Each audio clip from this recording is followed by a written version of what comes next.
유튜브는 책을 집어삼킬 것인가?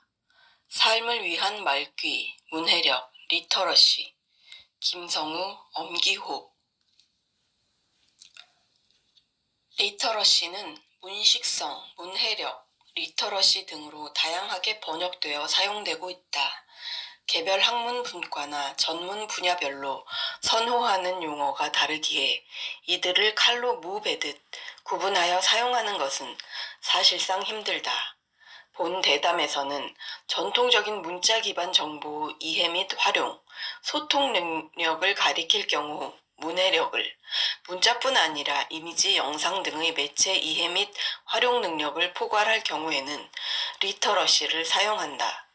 이 두 용어가 명확하게 구분된다기보다는 맥락에 맞게 이해되어야 함을 밝힌다.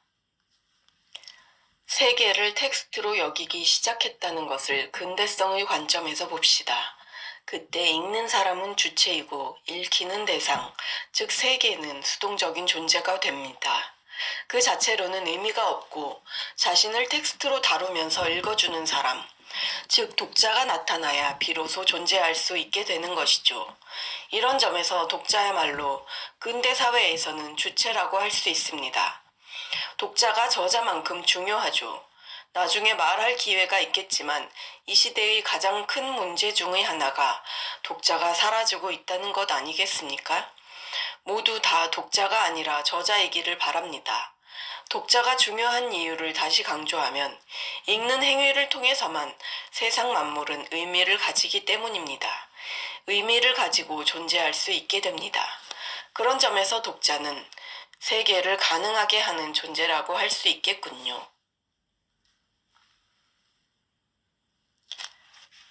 요즘 여행을 가는 사람들이 많이 참조한다는 것은 더 이상 블로그가 아니라 유튜브예요. 유튜브를 틀면 내가 가야 할 곳의 풍경과 그 거리의 사람들, 위치 등등이 다 나와요. 사실 저같이 문자 중심의 사람들에게 이런 동영상 여행 정보는 정보의 역할을 제대로 못해요. 정보라고 하면 일목요연하게 정리된 글로 제 머리에 저장되어야 하는데 동영상이나 이미지로 저장된 것은 제가 뭐라고 말을 할 수가 없지 않습니까? 선생님과 저희 대담에서 가장 많이 이야기할 주제가 바로 이것일 텐데요. 중세에서 근대로 넘어오면서 말하고 듣는 것이 읽고 쓰는 것으로 전환되었다면 지금은 정보나 이야기를 읽고 쓰는 게 아니라 보고 찍는 것으로 바뀌고 있는 것 같습니다. 정보를 습득하고 이야기를 구성하는 방식이 바뀌고 있는 것이죠. 저는 읽고 쓰는 것을 통해 의미를 파악하고 구성하는 사람들과 보고 찍는 것으로 그걸 하는 사람들 사이에는 충돌이 있을 수밖에 없다고 생각해요.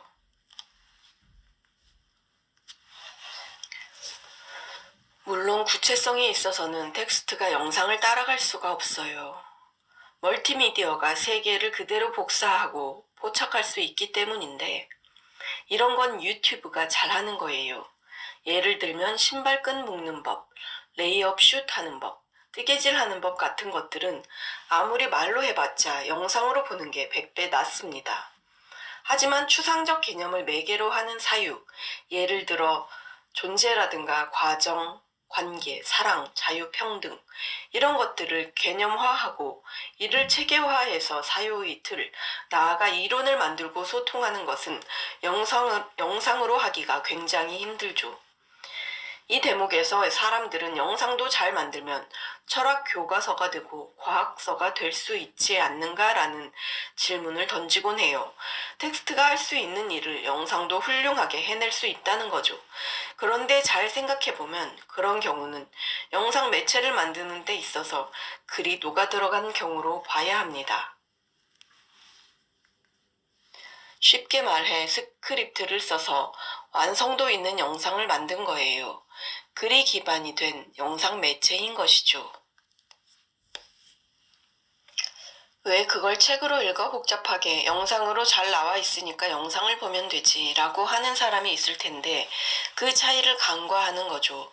책을 읽을 때는 나의 참여와 관여가 꾸준히 높은 수준을 유지해야 돼요. 적극적으로 개입하지 않으면 졸리고요. 자게 돼요. 하지만 잘 만든 영상은 보고 있으면 그냥 보게 돼요.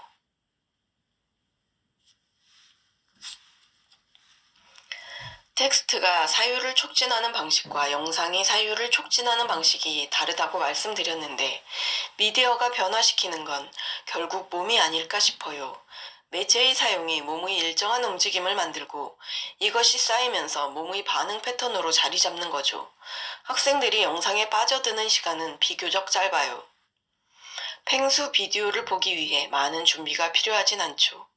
그런데 대하소설, 장편소설에 빠져들려면 최소 몇 시간이 필요하거든요. 선생님 말씀대로 책, 특히 소설은 일단 읽기 시작하면 앞부분 5분의 1 정도는 힘들어도 어쨌든 읽어내야겠다 하는 의지가 작동해야 돼요. 그렇게 읽고 나면 그때부터는 텍스트에 깊이 들어가는 몰입이라는 경험을 경험을 하죠. 반면 영상은 처음 1, 2분 동안 몰입이 안 되면 안 보거든요. 딱 봐서 아니다 싶으면 꺼버리는 거예요.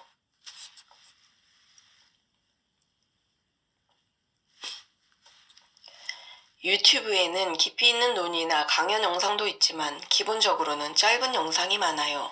몇 페이지, 몇십 페이지짜리 문서를 영상으로 다루면 아무도 안 보겠죠. 그래서 엑기스를 뽑아서 요약본을 동영상으로 만드는 경우가 많습니다. 책이나 영화 소개 영상이 대표적이죠.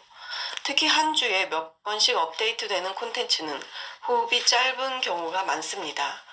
딱 3단계로 나눌 수는 없지만 단계성이 있는 것 같아요. 격식을 갖춘 책의 정보와 일반 웹문서의 정보, 다음에 동영상의 정보, 각각의 영역을 일반화할 수는 없지만 동일한 주제를 다룬다고 했을 때 책, 위키피디아 등의 웹문서, 동영상의 차례로 지식의 호흡이 짧아지는 경향이 있는 거죠. 여기서 중요한 문제가 하나 제기되는데 가짜뉴스는 완전히 틀린 정보를 주는 거지만 요약본은 누군가에 의해 편집된 정보를 준다는 거예요.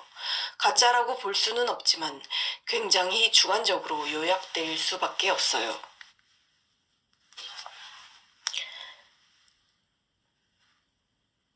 읽기와 보기를 중심으로 이야기하고 있지만 쓰기와 영상 제작이라는 매체 생산의 영역으로 넘어오면 조금 다른 이야기를 할 수 있을 것 같아요.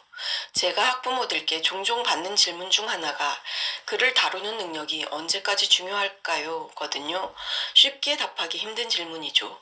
글, 텍스트를 다루는 능력 자체를 정의하기 어렵고 언제까지를 특정하기는 더더욱 힘들죠. 그래서 범위를 좁혀서 학술 커뮤니케이션에 대해 말씀을 드리곤 합니다. 결론부터 말씀드리면 학술 매체로서 텍스트의 위상이 쉽게 추락할 것 같지는 않아요. 영상과 이미지의 시대가 된다고 해도 지식과 과학의 언어가 시각 매체로 대체될 시기는 한참 멀었다고 봅니다. 정확히 얼마나 멀었는지 말할 능력은 안 되지만요. 이렇게 생각하는 이유를 인용이라는 키워드를 통해서 말씀드려 볼게요. 학술 글쓰기를 배울 때 인용은 양념처럼 다루어지는 경향이 있어요. 문장 쓰기, 문단 쓰기, 문법 및 구두점 용례, 내용 구조 등을 두루 배우고 나서 마지막에 이것도 알면 좋다는 식으로 던져지는 거죠. 하지만 인용은 학술 커뮤니케이션에서 핵심 중 핵심이에요. 학술 글쓰기는 자기 경험에 기반해 논지를 만들어내는 것이 아니라 타인의 연구와 주장에 기반해 자기 논지를 조립하는 작업이거든요. 내러티브와는 다르게 학문 공동체가 쌓아온 자산이 글의 바탕이 되죠. 동료 선배 학자들이 차려놓은 밥상에 수저 한 짝 올리는 일이라고도 할 수 있겠네요. 인용이라는 측면에서 볼 때 텍스트와 영상의 사용 패턴은 사뭇 다르죠. 학술 텍스트는 밑줄 그어지고 요약되고 재진술돼요. 이게 차곡차곡 쌓이고 정제돼서 나의 글에 새로운 스토리가 자리 잡게 되죠. 무엇보다 텍스트는 선형적이에요.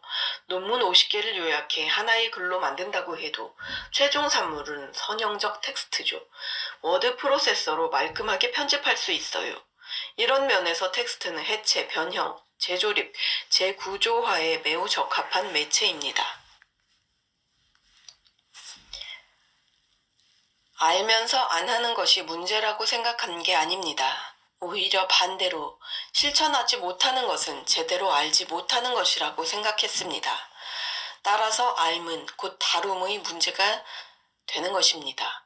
다룰 줄 알아야 비로소 안다고 말할 수 있는 것이죠. 독서 토론의 핵심은 두껍게 읽어낼 수 있는 역량을 키워가는 과정이에요. 그럼에도 두껍게 읽고 깊게 읽어내는 게 아닌 경우가 많은 거죠. 엄청나게 많이 읽기는 하지만 깊이 있는 이해 없이 권수를 늘리는 데 그친다면 그건 우리가 얘기하려는 리터러시나 읽기의 힘과는 상당히 떨어진 결과로 가는 거죠. 책을 읽으며 뭔가 있어 보이는 단어를 막 모아서 얘기한다고 했을 때 그 짜릿함에 머물러서는 안 되죠. 그걸 통해서 내가 어떤 의미를 만들어내고 그 의미를 통해서 세상을 어떻게 볼 수 있을 것인가, 혹은 나 자신을 어떻게 변화시킬 수 있을 것인가, 이게 중요한 거죠. 이것은 단어 몇 개를 더 알았다고 해서 되는 건 아니에요.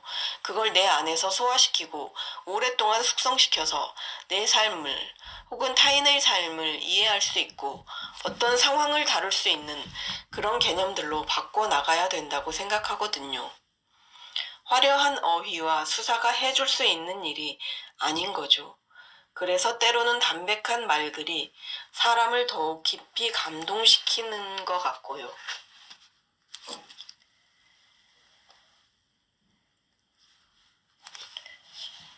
미디어 학자들은 도구로서의 매체에 대해 종종 이야기합니다. 예를 들면 제가 삽질을 하면 당연히 삽을 잡고 몸을 움직이는 데 동원되는 근육이 있어요. 그걸 오랫동안 쓰다 보면 저도 모르는 사이에 특정한 근육이 발달하게 돼 있는 거죠. 톱이나 호미를 쓸 때 동원되는 근육과는 다른 근육이요. 이건 삽이라고 하는 도구를 사용하다 보면 당연히 그렇게 되는 거예요. 사용한다라고 인식하는 게 아니라 그냥 쓰게 되는 거죠.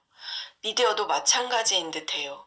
어떤 매체를 통해 일상을 영위하다 보면 내가 이걸 사용하고 있다고 인식하는 게 아니라 삶의 일부가 되는 것입니다.